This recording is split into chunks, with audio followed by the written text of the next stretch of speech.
लोकसभा क्षेत्र में विनोद सिंह जी को एक कीमती वोट जो है दे करके भारी। बिहार के उप मुख्यमंत्री युवा दिलों का धड़कन तेजस्वी यादव जी जब पैरोल मांगा कि मैं अपने पिताजी को दफनाने जनाजे में शामिल होने के लिए हमको समय दीजिए, नहीं दिया गया। उसी तरह गर्मी में आप सभी को मेरी तरफ से यहाँ आने के लिए बहुत बहुत प्रणाम है, जोहार है और बहुत बहुत आभार है। आज का ये जो समय चल रहा है, ये चुनाव का समय, ये चुनाव सिर्फ दो लोगों के बीच में है। वो दो लोग कौन हैं? पहला, जो केंद्र में बैठे बीजेपी सरकार के लोग हैं वो हैं, और दूसरा जो हमारे सामने में बैठे हमारी जनता जनार्दन है। ये इन दो लोगों के बीच का चुनाव है।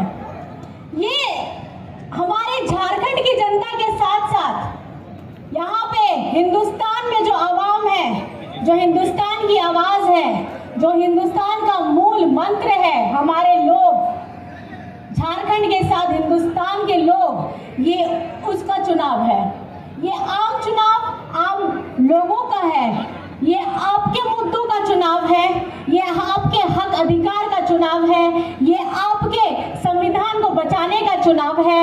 ये आपके अपने लोकतंत्र को बचाने का चुनाव है। क्योंकि ये चुनाव में बीजेपी वाले मुद्दों की बात नहीं करते। ये यहाँ पे दूसरी जितनी फालतू चीजें होती हैं उन लोगों की बात करते हैं। लेकिन मेरा ये आप लोगों से आग्रह होगा कि आपके जो अपने ज्वलंत मुद्दे हैं, आपके जो रोजमर्रा की जरूरत है, वो मुद्दों पर में बात होनी चाहिए। और इन मुद्दों पर बात करने के लिए हम भी यहाँ से, और हमारे प्रत्याशी जो हैं कोडरमा के वो भी, और इंडिया गठबंधन के झारखंड में 14 के 14 प्रत्याशी जो हैं वो मुद्दों की बात कर रहे हैं। इंडिया गठबंधन मुद्दों की बात कर रहा है, और ये मुद्दे आपसे जुड़े हुए हैं, आपके सपनों से जुड़े हुए हैं, आपके बच्चों की छात्रवृत्ति से जुड़े हुए हैं, आप लोगों के आगे बढ़ने के अवसर से जुड़े हुए हैं, महिलाओं के संरक्षण के से जुड़े हुए हैं, और हमारे झारखंड की जितनी योजनाएं हेमंत सोरेन जी के द्वारा चलाई जा रही है उससे जुड़े हुए हैं। मैं यहाँ पे सिर्फ 3 मुद्दों पे आपसे बात करना चाहती हूँ, और 3 मुद्दों की अपील भी आप लोगों से कहना चाहती हूँ। पहला,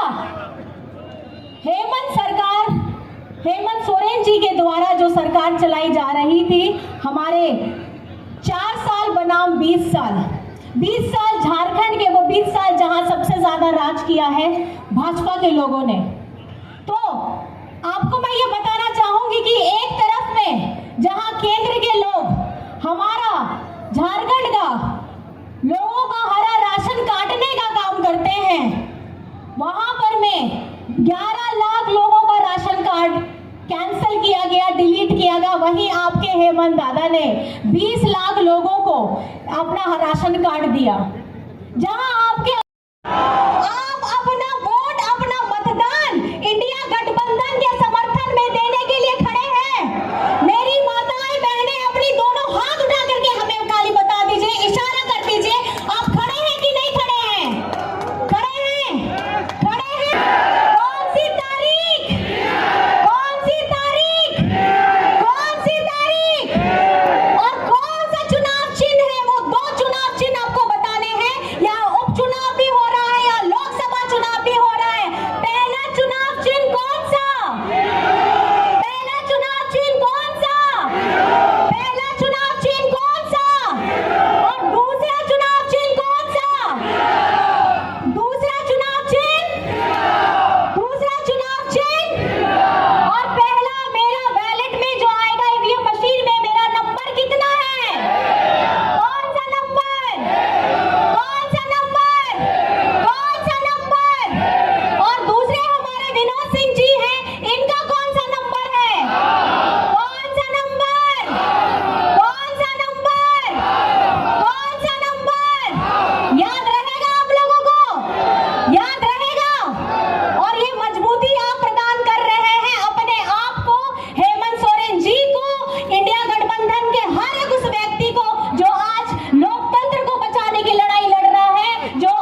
करिएगा ना, तो आखिर में सब लोग एक साथ बोलेंगे जय झारखंड। डॉक्टर साहब ने बोला कि तेजस्वी जी 3 हफ्ते आपको बेड रेस्ट करना है। हमने बोला डॉक्टर साहब 3 हफ्ते में तो चुनाव खत्म हो जाएगा और हम तो तब तक बेड रेस्ट नहीं करेंगे जब तक नरेंद्र मोदी को बेड रेस्ट नहीं करा देंगे। इतना झूठा प्रधानमंत्री आज तक हमने नहीं देखा। विश्व का अगर सबसे झूठा प्रधानमंत्री होगा तो उसका नाम नरेंद्र मोदी है। बेंगाबाद में आए हैं, कोडरमा लोकसभा है, गिरिडीह जिला है। एक बड़ा काम या एक छोटा काम बता दो जो मोदी जी ने बेंगाबाद के लिए किया हो। क्या किया, एक काम बता दीजिए जो बेंगाबाद के लिए विशेष तौर पे किया या कोडरमा के लिए किया हो। असल मुद्दा क्या है? बेरोजगारी। कितने नौजवान बेरोजगार है, जरा हाथ उठाना। नौकरी मिलना चाहिए था कि नहीं मिलना चाहिए था? आपको पता है पूरे देश में 25 करोड़ नौजवान ओवर एज हो गए, उम्र निकल गया। मोदी जी ने नौकरी नहीं दिया। और प्रधानमंत्री जी का उम्र कितना है? 75 है और 5 साल और मांग रहे। और अग्निवीर योजना में 18 साल में सेना में बहाली, अब 22 साल में रिटायर हो जाएगा। मूछो नहीं आएगा कि रिटायर। ये बताओ, मोदी जी खुद 75 साल के हो गए। हम तो पूरा उम्मीद लगाए बैठे थे कि जो इन्होंने एक नीति बनाई है, प्रधानमंत्री मोदी जी ने नीति बनाई थी कि जो 75 साल का हो जाएगा उसको मार्गदर्शन मंडली में भेज देंगे। अब तो उनका जाने का समय हो गया है। अब तो अपनी ही बनाई नीति पे कम से कम कायम तो उतरे प्रधानमंत्री।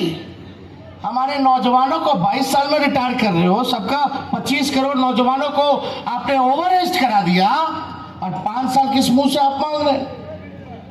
पढ़ाई, दवाई, कमाई, सिंचाई, सुनवाई और कार्रवाई वाली हमको सरकार चाहिए थी। 10 साल मौका आप लोगों ने दिया, 10 साल वो प्रधानमंत्री रहे।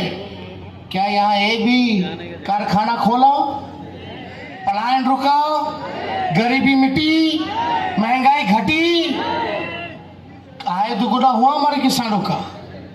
कुछ नहीं हुआ। कोई अच्छा अस्पताल बनाया हो तो बताओ, कोई बढ़िया विश्वविद्यालय बनाया हो तो बताओ, कोई अच्छा मॉडल स्कूल बनाया हो तो बताओ। कोई काम नहीं।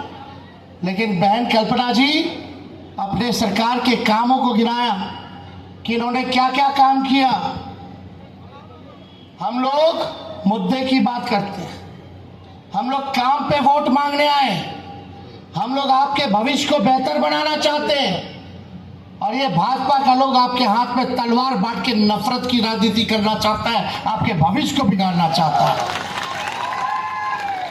हम लोग कलम बांटने वाले लोग हैं। प्रधानमंत्री आए झारखंड, 10 साल में झारखंड और बिहार के साथ प्रधानमंत्री ने सौतेला व्यवहार किया। चंपाई जी मुख्यमंत्री हैं, लगातार मंत्री रहे, हम लोग भी बिहार में उप मुख्यमंत्री रहे। एक भी पैसा हम लोगों को नहीं दिया गया जो हम लोगों का अधिकार बनता था। केंद्र ने कोई सहयोग नहीं किया। मोदी आएगा तो काला धन लाएगा और हर एक के खाते में 15-20 लाख डालेगा। मोदी आएगा तो पक्का मकान बना देगा। मोदी आएगा तो किसानों का आय दुगुना कर देगा। एक वादा बता दो मोदी जी जो आपने पूरा किया। 10 साल इतना झूठ बोला प्रधानमंत्री ने कि गोबर को भी हलवा बना दिया है। केवल झूठ। अब 24 में बोलने के लिए कुछ नहीं है।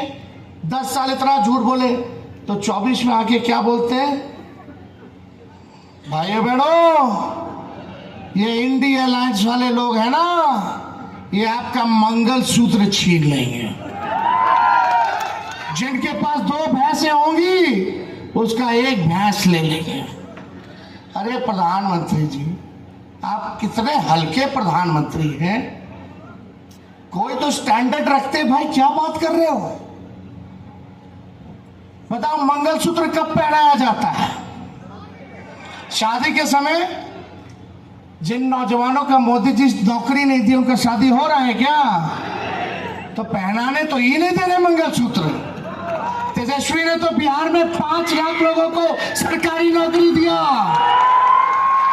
जिनका शादी नहीं हुआ उसका भी शादी करवा दिए हम, मंगलसूत्र पहनाने का अवसर दे दिए नौकरी मिलने पर। अरे मोदी जी इतना झूठ मत बोलो। बिहार और झारखंड के लोग को बेवकूफ समझते हैं क्या? हम लोग उड़ती चिड़िया को हल्दी लगा देते हैं। हम तो मंगलसूत्र पहनवाए कि नहीं पहनवाए? 5 लाख नौकरी दिया, 3 लाख प्रक्रिया दी, 4.5 लाख नियोजित शिक्षकों को राजकीय कर्मी का दर्जा हम लोगों ने दिया। हम लोगों ने काम किया है। खैर वो अलग बात है, हमारे चाचा जी पलट गए, वो पलटे ने उनको हाईजैक कर लिया।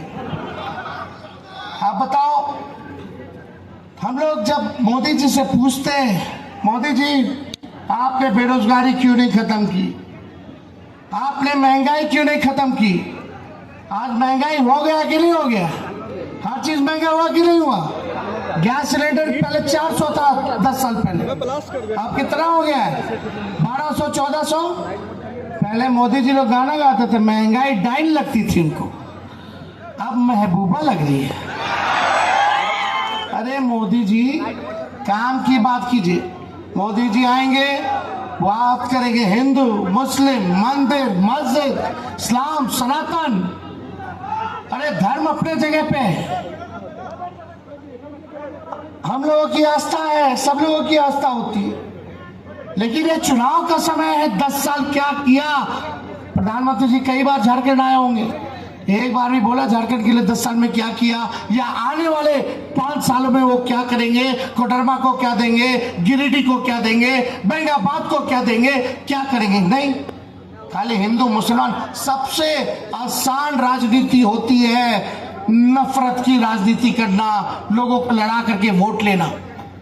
करने के लिए हम लोग कर सकते, लेकिन हम लोग विचारधारा से समझौता नहीं करते। ये लोग देश के संविधान को, लोकतंत्र को खत्म करना चाहते।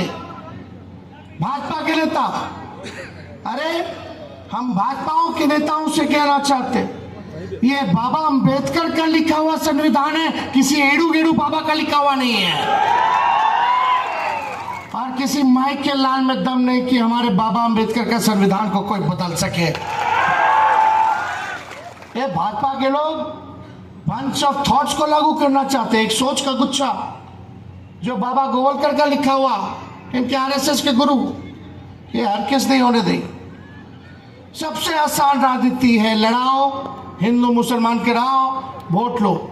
लेकिन प्रधानमंत्री जी, काम पर वोट लेना बड़ा मुश्किल होता है। आपने बड़ा आसान रास्ता चुना। हर चुनाव में उनका जुमला और झूठ का ही राजनीति किया, जो देश को तबाह किया है। इसलिए देश के अंदर में ये तानाशाही है, और वही तानाशाही के खिलाफ में हम सब यहाँ एकत्रित है। इंडिया गठबंधन पूरा देश में लहर है, और इस प्रदेश में लहर है। पिछले दिन जो हमारा चुनाव हुआ, 4 लोकसभा का, चारों में हम दावा के साथ कहते हैं हमारा इंडिया गठबंधन का जीत सुनिश्चित हो गया।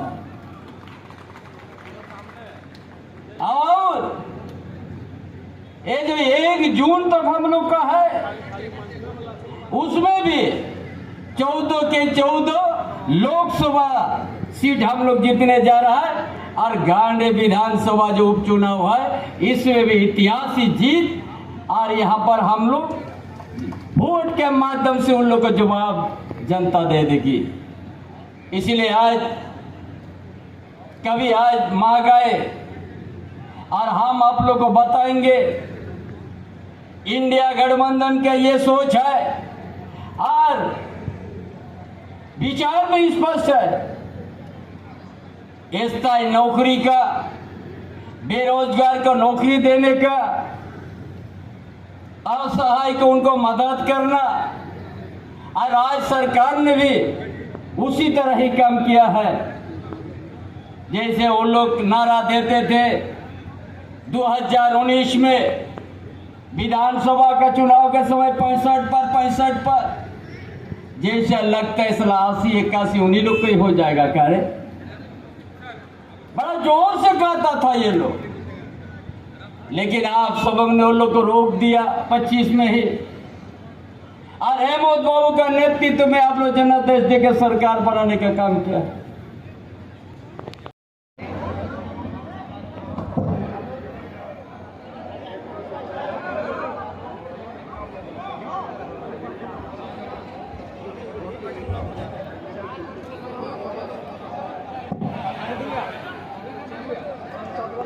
चलिए ना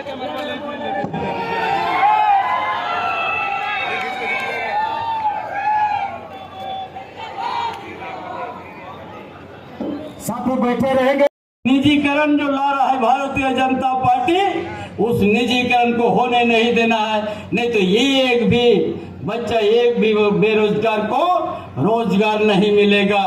इसलिए गांधी भैया लोकसभा या गिरिडीह लोकसभा में एनडीए गठबंधन को पूरा जनता का समर्थन मिलने जा रहा है। देखिए, देश के पैमानों पर 4 चरणों का चुनाव हो चुका है। झारखंड में भी 4 सीटों का चुनाव हुआ है और मेरा यह मानना स्पष्ट है कि कोई गठबंधन चुनाव नहीं लड़ रहा है। एनडीए के विरुद्ध देश की जनता चुनाव लड़ रही है, जिसका परिणाम आपको 4 तारीख को दिखेगा। चाहे गांडे हो, चाहे कोडरमा हो, चाहे सिंहभूम हो, चाहे वहाँ पर इंडिया गठबंधन की सफलता का सिर्फ एक ही कारण है, देश की जनता ने कहीं न कहीं एनडीए के खिलाफ चुनाव लड़ने का मन बनाया है और इसलिए हर जगह गठबंधन के जो प्रत्याशी हैं एनडीए के विरुद्ध संघर्ष में हैं, कांटे की टक्कर में, और बहुत बड़ी जगह पर हम ये मानते हैं। चुनावी माहौल में जो एक कांग्रेस के नेता के स्टाफ के घर में जो कांग्रेस के जो पाया गया, उसमें कांग्रेस ये रैली देखकर यही प्रतीत होता है कि कोडरमा लोकसभा और गांडे विधानसभा इसका कोई टक्कर नहीं है कल्पना मैडम का और विनोद सिंह जी का। इसका कोई पीछे नहीं रहेगा।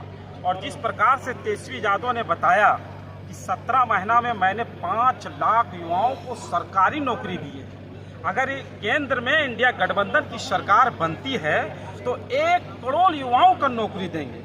इससे युवाओं बहुत उत्साहित है और मुझे आशा और उम्मीद है कि यहाँ की जनता संकल्प आज ठान लिया है कि आने वाला समय 20 तारीख और 25 तारीख को इंडिया गठबंधन को विजय बनाएंगे और केंद्र में बहुमत के सरकार बनाएंगे।